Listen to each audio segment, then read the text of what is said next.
Hello, everybody. Tobin here with you. Thanks for tuning on in. You're beautiful. You know it. I know it. Thank you. And it's great to have you guys aboard.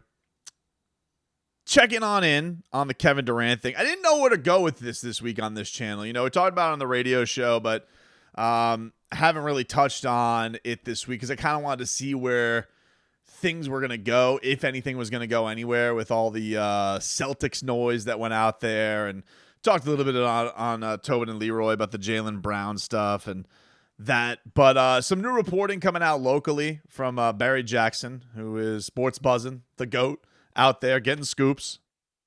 And there's been a big shift, I guess. I don't want to say it's a big shift. There's been a big message that's gone out there from the Miami Heat. It feels like that they're content with their roster and they're comfortable with what they have going into the year. And I think a couple of things have been established here, okay? One, that the Heat are always going to go for the home run cut, right? Pat Riley says, goes for the Yorka, goes for the whale.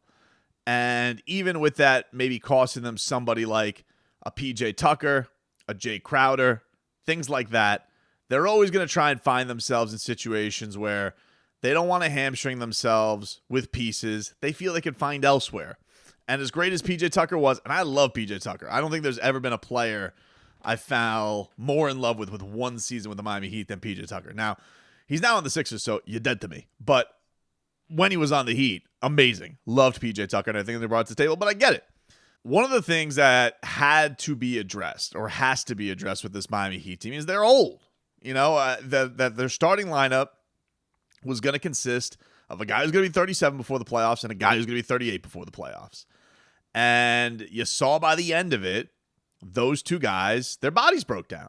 Couldn't give you anymore. And as great as PJ Tucker was, and he was great, he was wearing down. The other thing that was tough about PJ Tucker is he was not a guy who likes to do maintenance programs. He hates taking days off. Even though when he tells you he takes a couple days off, he feels better than he has 2 months ago. It's like it goes against his code. Kyle Lowry, lots been made of, he wasn't in shape.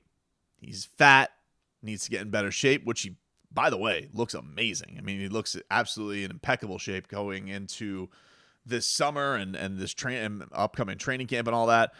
But he's also old. And, you know, not a guy who's had a lot of injury troubles, but is starting to get more of them. And you worry that with age, that's going to be a problem. Okay. So the number one thing I think the Heat need to get going into next year's playoffs is to make sure they got guys who can get to the finish line.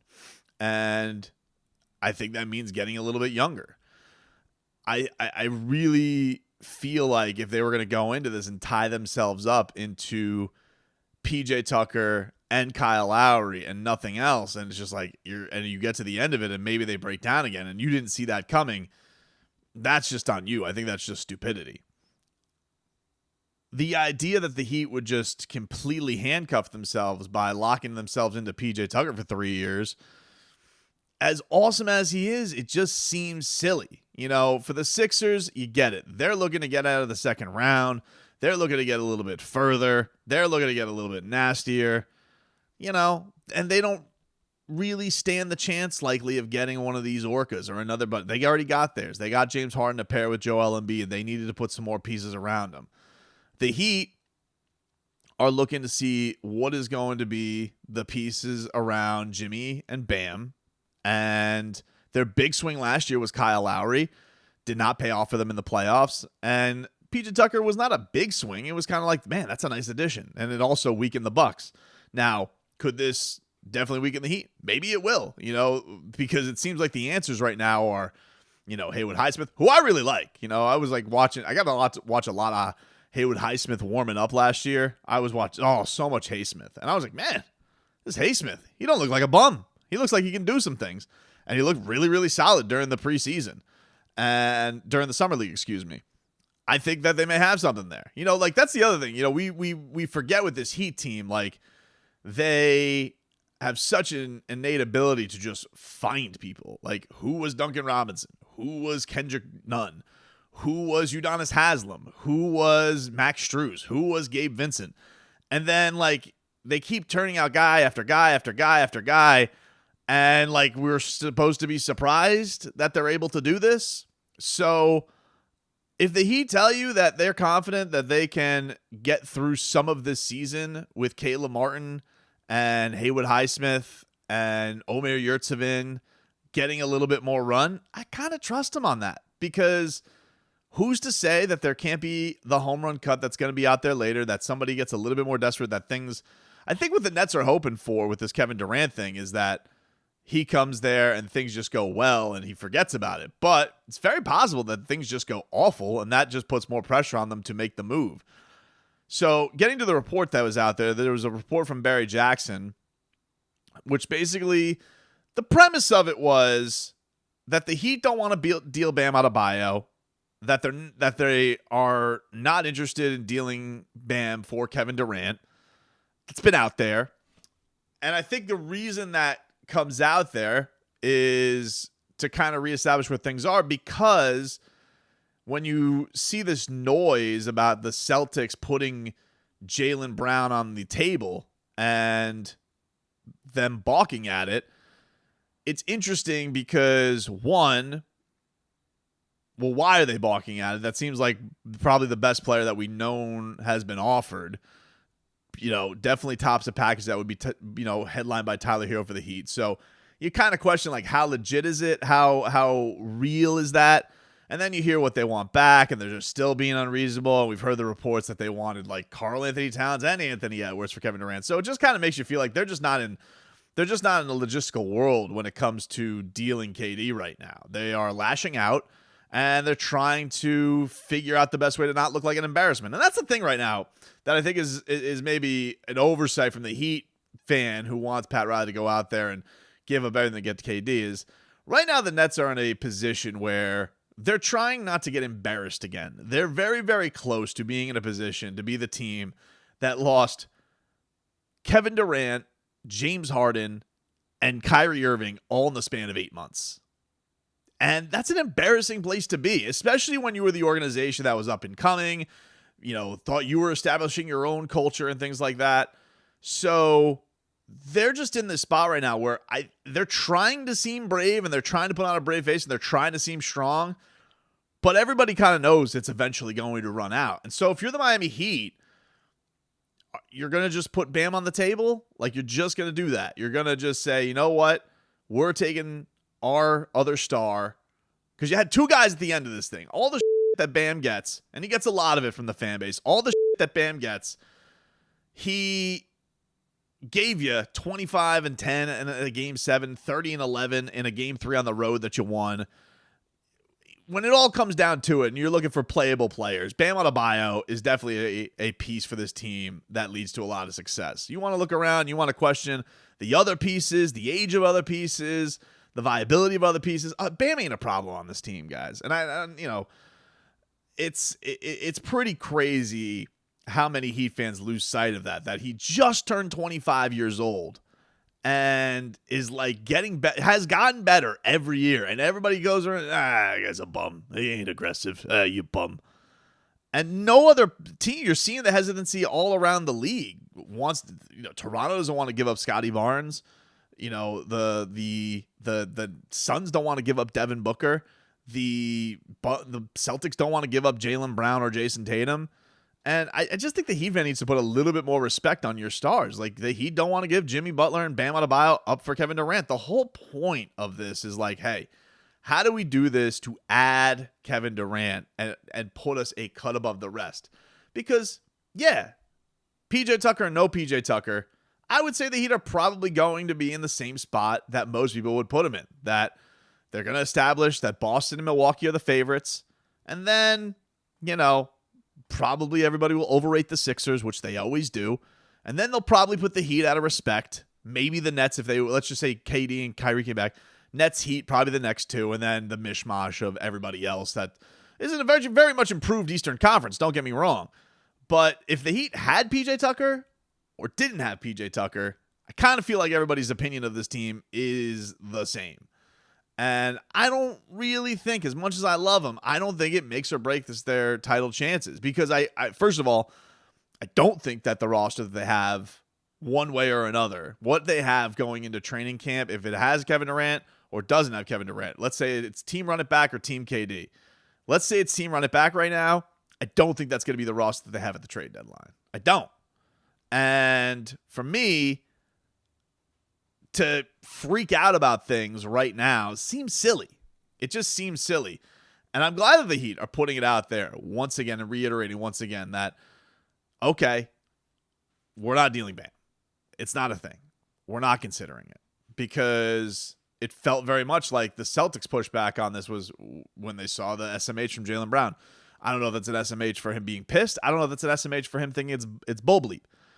But for me, I'm glad that the Heat put out there, or it has. I don't want to say Barry's stuff came directly from the Heat, because I don't know. I don't have a crystal ball into Barry's sources. But I'm glad that the messaging got out there that the Heat aren't going to deal Bam Adebayo, because I think he's a star and I think he's really good, and I think that if the Heat are going to win a championship, they're going to need him.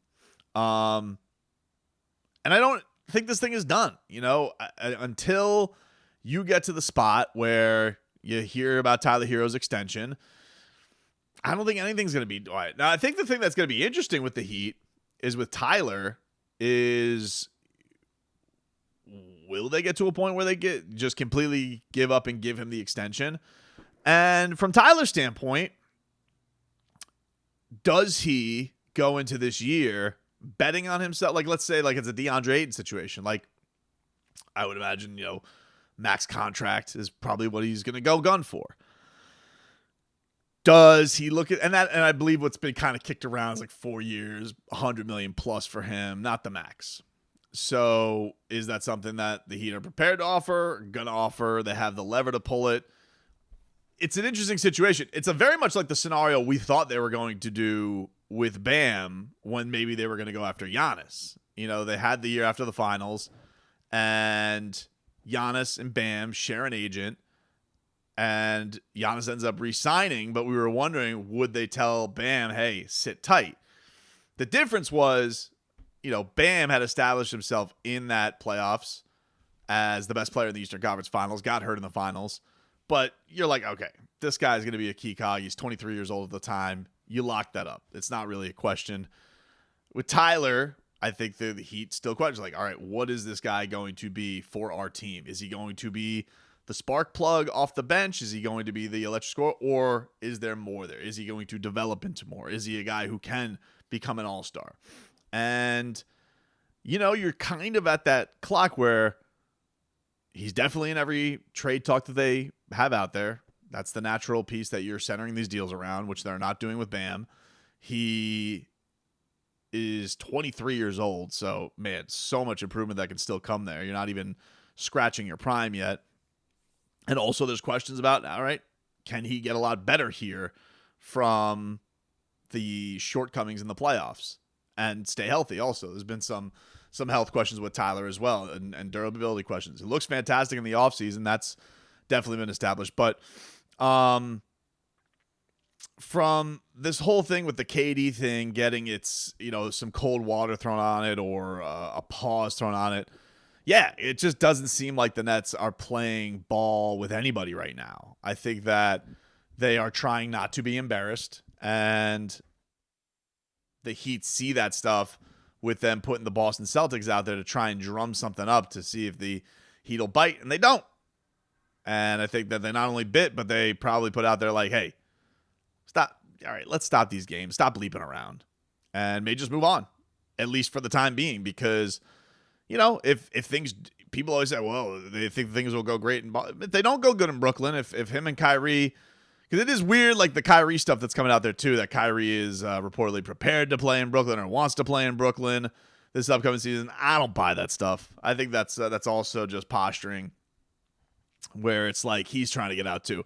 I wish that he would get in on the Kyrie game. I got to be honest with you, though. I've said that from jump, is that, with this whole KD thing, it's they're probably going to be very, very slow playing, dealing him.